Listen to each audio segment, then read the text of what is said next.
Primeiramente, uma boa noite a todos, ou bom dia. Não sei qual é o horário que vai estar assistindo a nossa gravação. Hoje nós vamos fazer um preparatório para o webinário que vai falar a respeito das situações, das dificuldades financeiras que os cineastas encontram para a produção de seus filmes. E nós vamos falar hoje de dois assuntos de forma superficial. Nós vamos tratar eles mais profundamente no dia da realização do webinário, que ainda não está definido, mas vai ser nos próximos dias, vai ser logo, né? Já faz bastante tempo que nós estamos conversando a respeito deles. Nós temos um grupo no WhatsApp que tem essa finalidade, né? De nós vermos como é que funcionam os filmes. Nós estudamos durante um tempo, preparatoriamente também, algumas coisas a respeito da administração, né? Regras de administração, que são elaboradas por pessoas que estudam na área, né? São elaboradas por técnicos, por cientistas, por pesquisadores, né? E a gente passou um pouco dessas informações às pessoas do webinário para elas saberem um pouco de administração e poderem comparar isso num primeiro momento, né? Comparar com as coisas que elas fazem no dia a dia. Bom, hoje nós vamos falar um pouquinho de forma introdutória a respeito das diversas técnicas, ou melhor, das diversas táticas, de algumas das diversas táticas que são utilizadas pelos cineastas independentes com a finalidade de realização de filmes, né? E nós bem sabemos que aqui no Brasil é bastante complicada essa questão de trabalhar com audiovisual, e as pessoas elas desenvolvem, cada uma delas, uma forma diferente de fazer com que os filmes saiam do papel, né? Hoje em dia nós temos as redes sociais que permitem uma maior interação entre pessoas que antigamente não tinham possibilidade de se conhecerem, e os caminhos vão se tornando cada vez mais amplos. Bom, então hoje eu não vou usar o PowerPoint, eu talvez use no dia do webinário, eu estou preparando o material em PowerPoint. Então nós vamos acompanhar essa primeira parte, ou essa primeiras referências, em cima do material de uma pesquisa, né, que trata do assunto das técnicas ou das táticas utilizadas pelos cineastas independentes no sentido de superação das dificuldades ou restrições financeiras que eles experimentam para a realização de suas produções fílmicas. Esse material ele é um material de pesquisa, né? E nós vamos colocar ele aqui para dar uma olhada a respeito dele, né? Vamos ver aqui, aqui está. Bom, então nós vamos falar sobre esse material, sobre ele, né? Que é uma pesquisa científica, que foi realizada, uma pesquisa acadêmica, que foi realizada durante 2 anos, e constou da entrevista de diversos cineastas ou pessoas que trabalham com essa área. Nós podemos observar que, com relação à produção cinematográfica, no sentido de realização dos seus filmes, os pesquisadores, ou melhor, os cineastas, eles têm algumas técnicas que eles usam com objetivos diversos, né? E essas técnicas que eles utilizam, elas envolvem tanto a realização de filmes de forma a redução das despesas que eles usam, as despesas para a produção desses filmes, como também recursos utilizados no sentido de aumentar o capital que eles têm, ou os recursos que eles têm, para que esses filmes eles possam ser realizados, ou seja, redução de despesas e aumento e ampliação do capital financeiro que eles possuem. Bom, então, continuando. Nós podemos pegar, hoje em dia, o nosso estudo a gente fez quando a gente estava na parte preparatória, nós fizemos algumas observações a respeito de como é que funciona o cinema americano, né? Que lá nos Estados Unidos eles não possuem propriamente uma lei que tenha por objetivo a realização de filmes como acontece aqui no Brasil, que é a chamada Lei Rouanet, né? Uma lei que foi criada nos anos 90 para auxiliar na produção fílmica aqui do Brasil. Essa história da Lei Rouanet ela é bem antiga, né? Ela começa desde os anos 60, da época do regime militar, quando foi criada uma empresa que se chamou Embrafilme. Essa empresa, a Empresa Brasileira de Cinema, ela conseguiu realizar diversas produções na época, né? O que foi um feito bastante significativo, porque na prática, nos anos 70, a produção de filmes era bem mais complicada do que nós temos hoje em dia, né? E através desses esforços que foram realizados na década de 70, o Brasil conseguiu atingir alguns níveis de produção de filmes, conseguiram realizar muitos filmes na época, o que foi uma coisa bastante difícil, mas que eles conseguiram fazer, né, para que o cinema ele conseguisse ser realizado na época e conseguissem produzir um grande número de filmes.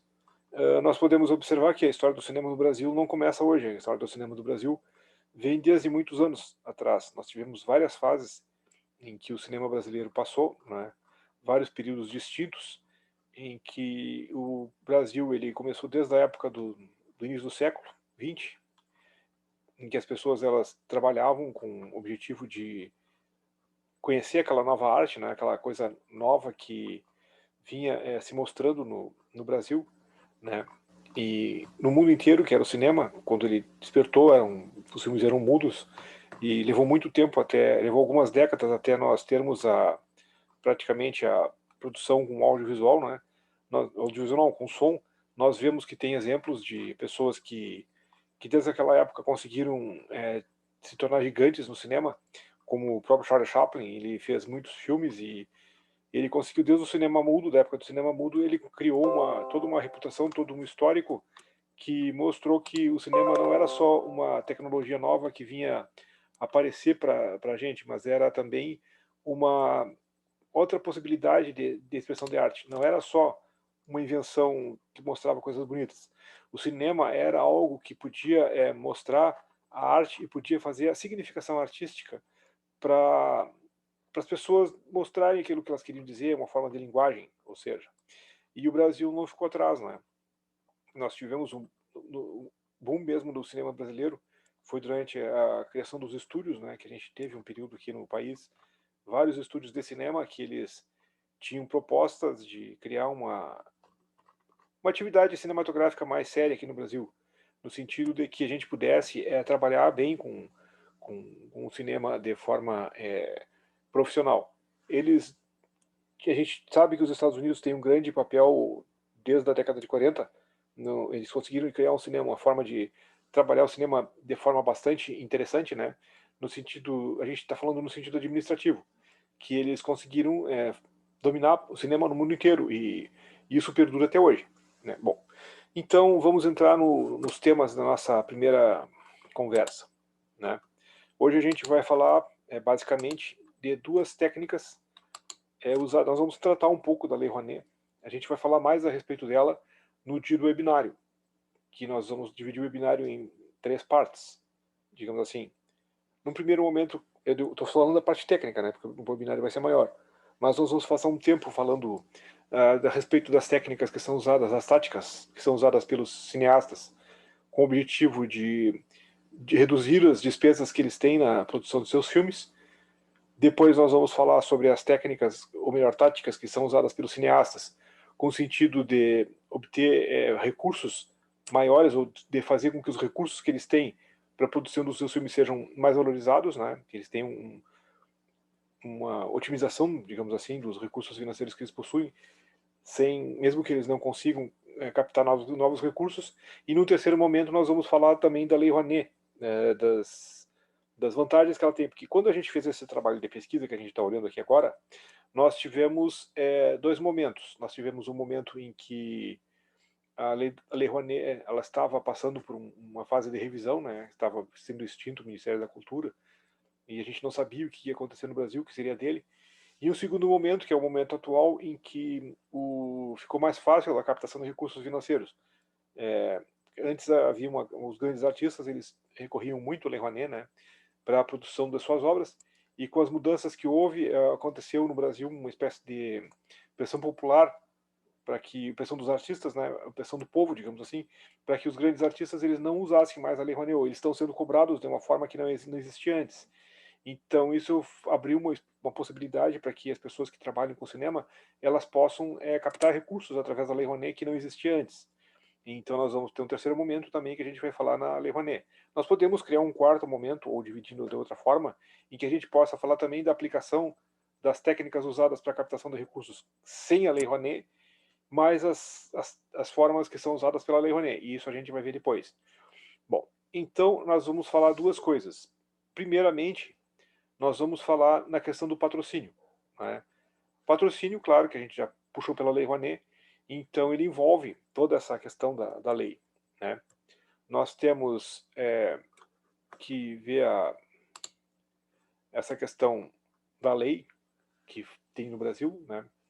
Da Lei Rouanet, que ela também, basicamente, ela funciona da seguinte maneira.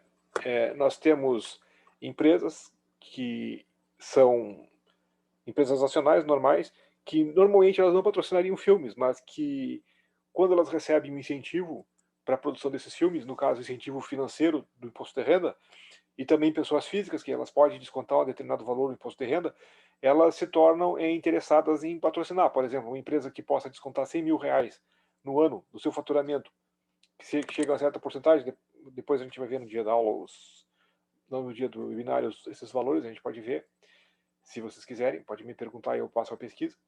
Elas podem descontar um certo valor, e digamos que a empresa tenha 100 mil reais para descontar do imposto de renda no ano, ela pode investir todo esse dinheiro e recuperar ele, ter o retorno de todo esse dinheiro do imposto de renda. Ou seja, a empresa investe no filme, né, um valor que pode ser até bem alto, mas esse dinheiro retorna. Então é um dinheiro do Estado, não é um dinheiro de iniciativa privada, né? Então o que acontece? As empresas aqui no Brasil, coisa que não acontece nos Estados Unidos dessa maneira, com essa magnitude, elas têm uma certa facilidade, digamos assim, para patrocinar a cultura, porque os valores são retornados, né? Os valores retornam, digo, para essas empresas. Isso pode se tornar bastante atraente para elas investirem nesse tipo de produção. Mas para isso, claro, que os artistas eles têm que não só serem artistas, como eles também têm que ter um certo domínio na questão de como fazer para que as empresas financiem os seus filmes. Eles têm que ser ao mesmo tempo artistas e vendedores, digamos assim. Bom, então a gente não vai falar na Lei Rouanet no primeiro momento. A pesquisa toda ela foi feita com o objetivo de produção de filmes sem o apoio da Lei Rouanet. E a gente está falando dos pequenos cineastas, né? Dos cineastas independentes. Existem cineastas independentes que são grandes empresas, mas é um número muito reduzido, né? Este trabalho ele foi feito com o objetivo de ajudar as pequenas empresas, ou micro e pequenas empresas, mas agora com essas mudanças novas na lei e etc., pouca uso da Lei Rouanet, pode ser também interessante as grandes empresas de cinema aqui no Brasil, as produtoras maiores, elas aprenderem técnicas usadas pelas empresas menores no sentido de captarem recursos sem o apoio da lei, né? Bom, então nós fizemos um levantamento de algumas técnicas que são utilizadas, entrevistamos um bom número de pessoas que são da área do cinema, um bom número de cineastas, né, para conversar com eles e saber como é que eles fazem as técnicas, de que maneira eles conseguem captar esses recursos, como é que eles fazem, muitas vezes sem dinheiro, sem nenhum capital, como é que eles conseguem fazer produções de cinema que vão até o nível de longa-metragem, né? Como é que uma pessoa sem dinheiro, sem recurso, só com experiência, consegue produzir um filme de longa-metragem?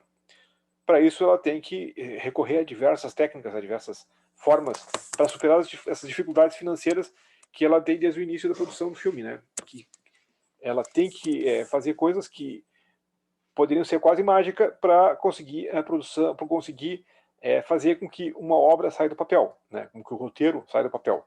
Por isso, muitas vezes, as pessoas que trabalham com cinema no Brasil são os próprios roteiristas, não é sempre, mas muitas vezes o roteirista ele se torna um produtor. E hoje nós vamos falar então da questão do patrocínio, né? Algumas formas que os cineastas aqui no Brasil eles usam para fazer com que o filme ele consiga patrocínio, né? E são várias as maneiras de trabalhar um cinema aqui no Brasil. Por exemplo, nós temos um patrocínio que é direto das empresas, não é? Patrocínio das empresas direto, aquele em que a empresa é a pessoa física ou produtora que tenha registro, ela vai numa empresa e ela pede o patrocínio diretamente ao empresário, né? Isso aí é uma coisa que acontece né? Aqui a gente está vendo por cima aqui o trabalho. Por exemplo, a gente está falando em táticas operacionais da revisão teórica. Isso aqui faz parte da teoria que a gente vai conversar no dia. Aqui vocês podem dar uma olhadinha no número de técnicas, que são muitas, né? Muitas técnicas que a gente utiliza. A gente faz uns quadros também para mostrar informações maiores a respeito, né? Fala sobre todo o procedimento que foi utilizado para a captação dessas informações, né? Que a gente está utilizando aqui, né? E aí a gente está falando daqui das técnicas, das táticas operacionais relacionadas a patrocínio. Foi o que a gente falou hoje. Então nós temos a tática operacional, que seria a viabilidade financeira do filme, por investimento monetário de patrocinadores locais, né? E no caso, isso aí a gente está falando daqueles filmes que são relacionados aos curtas-metragens, mais propriamente ao curta-metragem. Uma pessoa, um cineasta aqui no Brasil que faz um longa-metragem, antes disso aí ele tem, digamos assim, uma carreira. Essa carreira começa com esse diretor, muitas vezes ele faz uma produção de pequeno porte, né, muitas vezes até uma brincadeira, e aos poucos ele investe um pouco mais, ele vai aprendendo a fazer um curta-metragem. Alguns diretores que fazem curta-metragem e seguem uma carreira um pouco mais adiante, eles fazem alguns curtas-metragens e alguns deles conseguem, com a experiência adquirida na produção dessas curtas-metragens, fazer um longa. Na produção de curtas-metragens, o que se busca nessa estratégia que a gente está vendo aqui, que a gente não está vendo ela profundamente, a gente vai ver ela talvez mais no dia do webinário, que aí pode deixar perguntas e a gente, sabendo responder, a gente responde. São patrocínios locais, né? Patrocínios de pequenas empresas. Por exemplo, se eu vou fazer um filme de curta-metragem na cidade de Jundiaí, sendo eu, digamos que eu fosse de Jundiaí, né? Eu iria nas pequenas empresas que tem em Jundiaí, para conseguir patrocínio para fazer o meu filme. Eu iria por exemplo, num restaurante e ia pedir para a empresa um patrocínio no sentido de que ela investisse um pouco para a gente produzir o filme. A gente poderia em troca, por exemplo, gravar uma cena ali na empresa, né? Seria conversar, ou então assim, ó, eu vou em várias pequenas empresas, e peço para, basicamente é a venda normal, né? Eu vou em várias pequenas empresas, peço R$ 150 de um, 50 no outro, converso bastante com eles, explico por que o filme é bom, por que o filme vai ser interessante para aquele tipo de empresa na cidade, que o filme vai ser visto em determinados lugares. Faço converso com ele bastante, eu procuro saber o que ele gosta, procuro falar com amigos, pessoas que são amigas, consigo R$ 100 de um, 200 do outro, 500 do outro, e aos poucos claro que demora, né? Mas aí eu vou conseguindo o dinheiro que eu preciso para a produção daquele filme, né? Sempre vai ser um curta-metragem, vai ter envolvimento, algum tipo de envolvimento, vou dar algum tipo de retorno para o patrocinador, alguma contrapartida, né? Mas é o patrocínio que vai, por exemplo, aquela velha técnica. Eu visito 20 patrocinadores e consigo um ou dois com muito esforço para que invistam no meu filme, né? Isso aí é uma técnica, a primeira técnica, a técnica mais básica, digamos assim, uma das técnicas mais fundamentais para procura de patrocínio. Essa técnica não precisa da Lei Rouanet. Uma pessoa que tenha uma boa conversa, que saiba, que tenha experiência, ela pode conseguir sim um patrocínio de pessoas que estejam interessadas em investir no filme pelo filme. Isso aí também é muito comum nos Estados Unidos, né?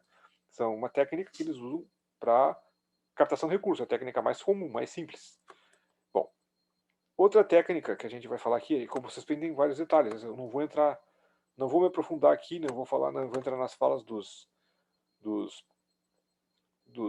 das pessoas, dos entrevistados, né? Tem toda uma metodologia da gente conversar com as pessoas e chegar nelas para obter as informações que a gente procura. Não é só chegar num cineasta e fazer uma pergunta qualquer. A gente tem que fazer uma pesquisa do cineasta, ver como é que é a vida dele, as coisas que ele fez, né? E aí depois a gente chega na informação. A gente escuta ele bastante tempo, vê as respostas e tira das respostas trechos que são aquilo que dão o tom da pergunta que a gente fez, né? A outra técnica relacionada à captação de recursos por base de patrocínio seria a tática viabilidade financeira do filme via patrocínio com serviços. Em que, por exemplo, quase que eu dei esse exemplo anteriormente, né? Mas aí eu me dei conta que a patrocínio local não tem nada a ver, até pode ser, mas não é. Patrocínio, por exemplo, eu chego no exemplo da padaria não, do restaurante. Eu posso pedir dinheiro para o restaurante, ou então fica mais fácil ainda dele me patrocinar se ele me der serviços, por exemplo, o almoço, né? Eu posso conversar com o dono do restaurante, em troca de, por exemplo, colocar o nome dele no filme, ou de fazer uma cena dentro do restaurante, com eles almoçando, por exemplo, em que eu posso trocar por serviço o valor dele aparecer no filme, né? Eu posso pegar, fazer isso, posso pegar, conseguir patrocínio para serviço, eu posso ir numa empresa de ônibus e fazer uma troca, uma permuta, uma, trocar fazer com que o filme apareça, né? Ganhe o patrocínio do serviço da empresa, né?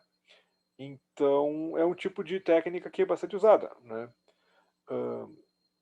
Esse é um tipo de patrocínio de captação de recursos. Tanto tanto a técnica de patrocínio é uma técnica de captação de recursos, como o patrocínio via serviços, que pode ser serviço de passagens também, né? De ônibus, como eu dei o exemplo. Pode ser uma estadia no hotel, não é? Pode ser alguma outra coisa que a gente possa precisar no filme, não é? Algum serviço de, sei lá, para alguma coisa para vestir o, o ator, pode ser roupas que para caracterização do personagem. Então há várias coisas que a gente pode conseguir através de patrocínio de serviços, né? Que são duas táticas que têm um certo efeito, digamos assim, na nossa como é que eu posso explicar, na nossa produção de cinema, né? Bom, então, vamos ver aqui uma outra tática. A gente viu duas técnicas de captação de recursos, né? Que é um tipo, captação de recursos é para aumentar os recursos que a gente tem no sentido de fazer com que o filme ele tenha mais dinheiro, né, para sua realização. Vamos ver então por aqui agora uma outra técnica que seja mais voltada à redução de despesas, né? A redução de despesas para a produção do filme. Então, por exemplo, quando a gente faz um filme, a gente vai ter um valor X, por exemplo, um gasto X, digamos que R$10.000. Então, 10 mil reais com várias coisas, coisas pequenas. Então, a gente pode reduzir o valor dessa produção fazendo algumas coisas, usando algumas táticas, muitas táticas diversas para a gente, isso aí tudo lembrando que é sem a utilização da Lei Rouanet, né? Então a gente não precisa da Lei Rouanet para fazer essas coisas. A Lei Rouanet é só um reforço, até mesmo o patrocínio, que é a coisa propriamente ligada à Lei Rouanet, a gente pode conseguir patrocínio sem a Lei Rouanet. Uma pessoa tendo habilidade, tendo uma boa conversa, sendo um bom vendedor, ele pode conseguir dinheiro por intermédio de patrocínio. Patrocínio simples, puro e simples, de pequenas empresas. Eu nem tratei de patrocínio grande de empresas grandes, né? Eu só tratei de patrocínio de empresas locais, né? Bom, então aqui, vamos ver aqui essas técnicas. Eu vou falar uma que eu achei interessante, dessas aqui. Vamos ver se eu encontro ela aqui logo. Se eu não achar, eu falo numa outra técnica. Bom, a técnica que eu estava procurando é essa aqui, ó.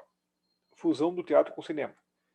Então, por exemplo, assim, ó, quando uma das coisas que gasta muito na produção de um filme é a montagem da equipe, né? A gente precisa ter uma equipe para a produção cinematográfica e isso aí às vezes demanda um capital bastante grande, né? A gente precisa gastar bastante dinheiro para pagar os atores, para pagar os técnicos de produção, né?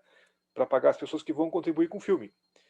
Mas há uma forma da gente baratear bastante esses recursos, que são aquelas pessoas que têm grupos de teatro, não é? Então, por exemplo, a fusão mesmo do teatro com o cinema. Então, por exemplo, se você tem um grupo de teatro, se o grupo de teatro for o grupo de produção do filme, os atores, eles já tem os atores, né, do grupo de teatro, e já tem também os próprios atores, alguns deles, eles podem aprender a fazer as funções de produção do filme.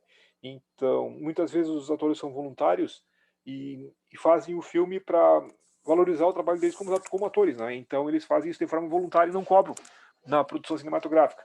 E do que, eles, além de fazerem o filme, eles podem atuar em outras funções. Por exemplo, um ator pode ser roteirista, um ator pode ser diretor, um ator pode ser figurinista, um ator pode ser contratado da parte da música, do filme, da sonorização. Então, um grupo de teatro ele pode funcionar muito bem como produtora no sentido de realização de filmes, certo? Bom, então hoje era isso que eu queria fazer, inicialmente falando sobre algumas táticas de produção, táticas que os pequenos cineastas podem utilizar para a realização dos filmes deles, né? Nós vamos falar também na Lei Rouanet, eu já falei um pouquinho na Lei Rouanet, expliquei um pouco a respeito de como é que é a questão dos patrocinadores, né? Que no Brasil hoje em dia, a Lei Rouanet funcionando diretamente, perfeitamente, se torna muito mais fácil de conseguir aprovar um projeto, né? Porque a Lei Rouanet tem dois momentos. A Lei Rouanet tem um momento que é fazer o projeto, que tem que ser bem feito, tem que ser enquadrado na lei, senão o projeto ele não passa, ele demora meses e às vezes ele pode ser até reprovado. E depois do projeto ser aprovado, tem que ter a captação dos recursos, né? Muitas vezes se dá uma porcentagem para a empresa que é captadora de recursos e ela vai atrás desses recursos para a produção do filme. Mas mesmo com todas as vantagens, ou melhor, com toda a evolução que houve no sentido da realização de filmes por parte do investimento de empresas com o apoio do Estado, mesmo assim não é muito fácil a captação de recursos. As pessoas precisam aprender a ir atrás disso aí, e são coisas sempre importantes que a gente tem que levar em consideração, que não é muito fácil se conseguir os recursos financeiros para a produção do filme, e a gente vai se virando como pode, né? Então, por hoje é isso. Eu espero que tenham gostado da nossa primeiro webinário, né, do primeiro webinário preparatório, e eu vou deixar ele disponível para as pessoas que quiserem usar e que estão havendo alguma pergunta. Estaremos respondendo na próxima preparatória, se tiver, ou no dia do webinário mesmo, que nós vamos marcar em logo.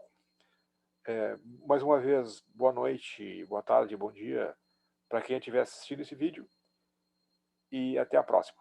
Fiquem acompanhando as notícias nos grupos do Facebook, que a gente vai colocando outras lives menores para falar a respeito desses assuntos. Até a próxima. Até breve.